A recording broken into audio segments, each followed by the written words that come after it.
Assalamualaikum warahmatullahi wabarakatuh. Halo anak-anak, bagaimana kabar kalian hari ini? Sudah siap untuk pembelajaran pada hari ini? Kalau sudah, sekarang siapkan buku pena kalian. Buku pena jilid 3B ya. Sebelum kita mulai pembelajaran pada hari ini, marilah kita awali dengan membaca basmalah. Bismillahirrahmanirrahim. Sudah, sekarang kita akan belajar tema 3, subtema 2. Kita akan belajar pembelajaran 1, 2, dan 3.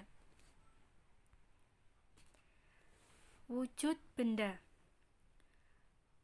Menemukan informasi tentang wujud benda. Itu bisa kalian lihat di buku pena kalian halaman 26.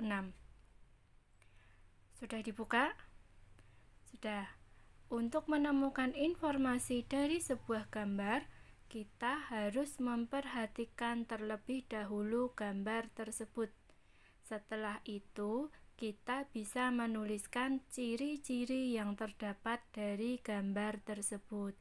Bisa kalian lihat di halaman 26. Nah, di situ ada 3 botol, A, B, dan C. Nah, kalian bisa mengamati gambar tersebut. Nah, setelah itu kalian juga bisa menuliskan ciri-ciri dari gambar tersebut. Sudah paham? Selanjutnya, membuat simpulan dari teks percakapan tentang wujud benda. Informasi dapat ditemukan dari teks percakapan. Teks percakapan merupakan teks berisi pembicaraan antara 2 orang atau lebih mengenai suatu topik. Topik itu sendiri artinya adalah inti pembahasan. Misalnya tentang wujud benda. Jadi dari percakapan itu misalnya topik yang dibahas tentang wujud benda. Jadi bisa bercakap-cakap tentang wujud benda. Informasi dapat diperoleh dari teks bacaan. Setelah itu kita dapat membuat simpulan dari teks tersebut. Setelah kita membaca teks, maka kita bisa membuat kesimpulannya dari teks tersebut ya. Sekarang membuat simpulan dari teks hasil pengamatan wujud benda. Simpulan itu merupakan hasil akhir dari uraian sebelumnya. Kita juga dapat membuat simpulan teks dari hasil pengamatan. Misalnya, pengamatan pada percobaan tentang wujud benda. Nah, dari pengamatan tersebut, kita juga dapat mengamati misalnya sifat-sifat bendanya. Contohnya ini ya, benda padat dapat ditemukan di sekitar kita. Benda padat mudah dikenali karena wujudnya yang tidak berubah-ubah. Contohnya adalah pensil. Pensil merupakan benda padat. Jika pensil diletakkan di dalam kotak pensil, maka bentuknya tidak akan berubah. Demikian pula jika pensil dipindahkan ke dalam gelas, bentuk pensil tidak berubah. Nah, sekarang dari kesimpulan teks hasil pengamatan tersebut adalah pensil merupakan benda padat karena bentuknya tidak berubah meskipun diletakkan di tempat yang berbeda-beda. Sekarang kita akan belajar tentang jarak satuan jarak kilometer dan meter. Apakah kamu mengetahui berapa jarak dari rumahmu ke sekolah? Jarak dari rumah ke sekolah dapat dilihat pada odometer. Odometer itu merupakan alat untuk mengukur jarak yang ditempuh oleh kendaraan.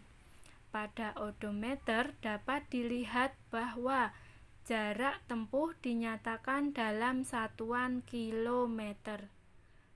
Selain satuan kilometer, kita juga dapat menyatakan jarak dengan satuan meter. Nah, sekarang contohnya ini.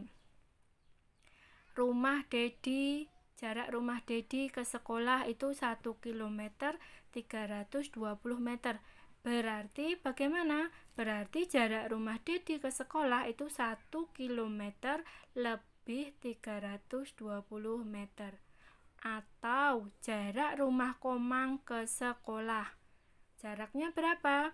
2 km 100 meter, atau tadi disebut 2 km lebih 100 meter.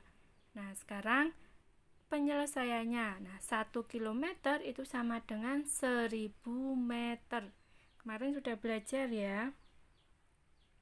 Nah, penyelesaiannya sekarang kita yang rumah Komang ke sekolah ya. Tadi jarak rumah Komang ke sekolah 2 km 100 meter. Berarti sama dengan 2 km ditambah 100 meter. Nah, karena lebihnya meter berarti kita jadikan meter. Nah, sekarang 2 km kita jadikan meter. 1 km sama dengan tadi berapa? 1000 meter. Berarti kalau 2 km sama dengan berarti 2 kali 1000 meter ditambah 100 meter sama dengan 2000 meter ditambah 100 meter. Jadi jumlahnya 2100 meter. Jadi jarak rumah Komang ke sekolah adalah 2100 meter. Sudah paham? Kalau sudah, sekarang kita lanjutkan. Manfaat sikap saling tolong-menolong. Kalian tahu tolong-menolong? Tolong-menolong itu dapat dilakukan di rumah, di sekolah, dan di lingkungan masyarakat atau dimanapun kita berada. Tolong-menolong itu dapat kita lakukan mulai dari hal-hal yang kecil. Misalnya, saat di rumah kita membantu ibu merapikan tempat tidur atau membantu adik mengerjakan tugas sekolah. Atau itu kalau di rumah. Nah, sekarang kalau di sekolah, misalnya menolong teman yang tidak membawa pensil atau membantu guru membersihkan papan tulis. Paham ya?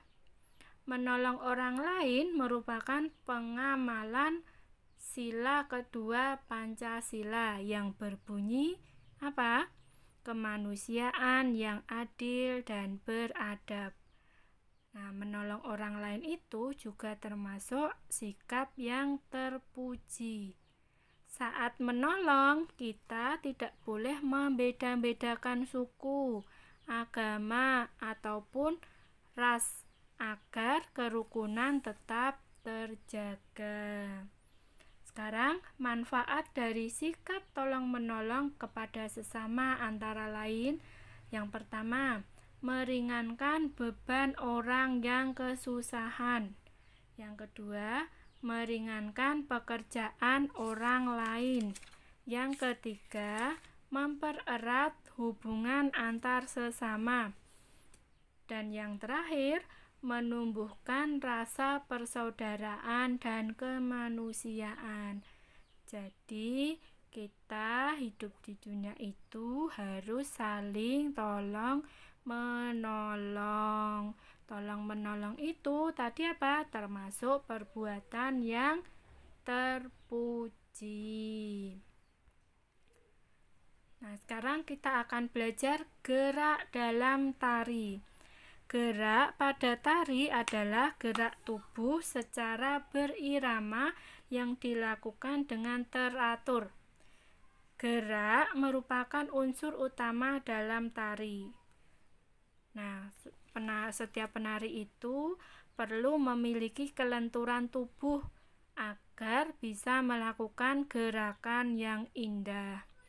Gerakan pada tari itu meliputi gerak kepala, tangan, dan kaki. Nah, kali ini kita akan mempelajari gerak kepala dan tangan. Contoh dari gerak kepala yaitu menoleh, menengok, dan menggeleng. Dilihat dari gambar itu ya, bisa kalian lihat. Sedangkan contoh gerak tangan yaitu apa? Melambai, merentangkan tangan, dan apa? Tangan diangkat ke atas. Dalam gerakan itu juga ada yang namanya gerak kuat dan gerak lemah. Gerak kuat adalah gerakan yang dilakukan dengan tenaga yang kuat. Sedangkan gerak lemah adalah gerakan yang dilakukan dengan tenaga yang lemah. Nah, perhatikan contoh gambar di bawah ini. Nah, contoh dari gerak lambat atau gerak lemah. Nah, itu contohnya gerak kupu-kupu terbang, gerak menggeleng kepala. Nah, sekarang contoh gerak cepat atau gerak kuat. Contohnya gerak kedua tangan naik dan turun. Selanjutnya gerak kedua telapak tangan diputar. Untuk gerakan sudah paham ya, gerak dalam tari sudah paham.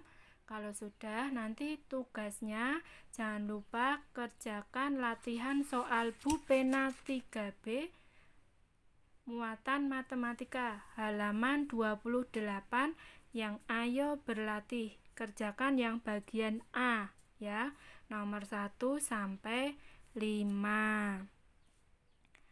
Sudah selesai ya.